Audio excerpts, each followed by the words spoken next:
Okay, think about the last time you had to deal with a government agency. Was it, a simple digital experience, or was it a giant mountain of paperwork? For a lot of us, it's the second one. But what if a whole country could just leapfrog that entire system? Today, we're going to look at how Bangladesh, one of the world's most populous nations, is trying to do exactly that with its huge push for e-governance.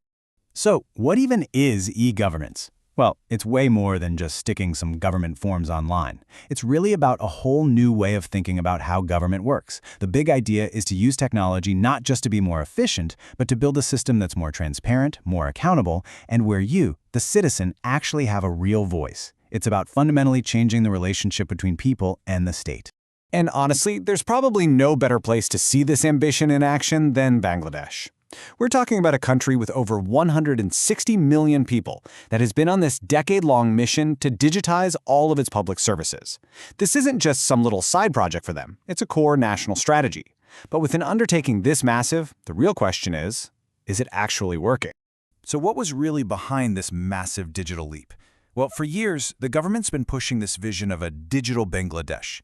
And the goal wasn't just to, modernize for the sake of it. It was to tackle these really deep-rooted problems like bureaucracy and corruption by bringing services straight to the people and cutting out the middlemen. And look, this isn't some new idea they just came up with. The Digital Bangladesh Initiative actually kicked off all the way back in 2009. Since then, we've seen these huge milestones, like using mobile phones to verify voter IDs back in 2013. This shows a really consistent long-term commitment to a digital-first world. And it's not just talk, right? This vision is actually showing up in people's everyday lives. We're talking about national ID smart cards that are now pretty much essential, online systems for everything from filing your taxes to tracking your passport application, and even digitally managing court cases. The sheer scope of this thing is, well, it's huge. Okay, so a big vision is great, but, making it actually happen, that's a whole different story. And when we look at what's really going on in Bangladesh, we see this pretty big gap. The challenges aren't just about technology. They're about people, infrastructure, and a big one, trust. And this right here is where the story gets really interesting. It's so easy to think that the biggest challenge is technical, building the right app or having enough computers. But the research points to something much, much deeper. The real roadblocks are human ones, getting people to actually use the new systems, overcoming old habits, and building trust in this new digital world. In fact, a key study on this topic just lays it out there, saying the majority of citizens are not aware of e-governance services, and even fewer use them. Wow, that really highlights a massive disconnect, doesn't it? You can build the most amazing technology in the world, but if nobody knows about it or nobody uses it, it's just a very expensive experiment. So what are these roadblocks? Well, it starts with the absolute basics. In a lot of rural areas, just getting reliable internet is still a luxury. Then you've got the human factor, a major digital skills gap, not just for citizens, but for a lot of public servants too. On top of that, you have this messy, fragmented system where different government websites and platforms can't even talk to each other. And then there's maybe the biggest hurdle, a deep public distrust of sharing personal data online. It's a really complex web of challenges. So, with all these problems, you might be thinking, is it even worth the effort? And the answer is a resounding yes. Absolutely. Because the potential payoff here isn't just about convenience. It's about tackling some of the biggest issues the country is facing, from corruption all the way to economic growth. And this really gets to the heart of it all. For every huge opportunity, there's a corresponding challenge staring it right in the face. You want more people to participate in government? First, you have to build trust. You want to expand access to services for everyone? You need the infrastructure and the skills to make that happen. And that dream of using technology to reduce corruption? It's impossible without genuine transparency. They are two sides of the exact same coin.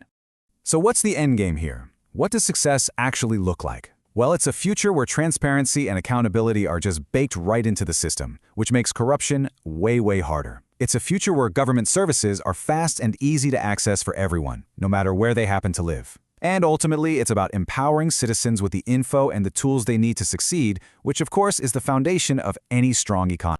All right, so we've seen the incredible promise of e-governance in Bangladesh, but we've also seen the serious hurdles. So what's the path forward from here?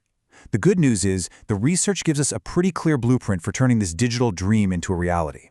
It really boils down to a three-step process. First, you've got to build the foundation. That means serious, sustained investment in internet infrastructure. Second, you have to empower the people. This isn't just about tech, it's about education. We're talking widespread training programs for citizens and for the public servants running these systems. And finally, and this might be the most important piece of the entire puzzle, you have to earn public trust. That means being transparent, protecting people's data, and actually involving citizens in how these systems get designed in the first place.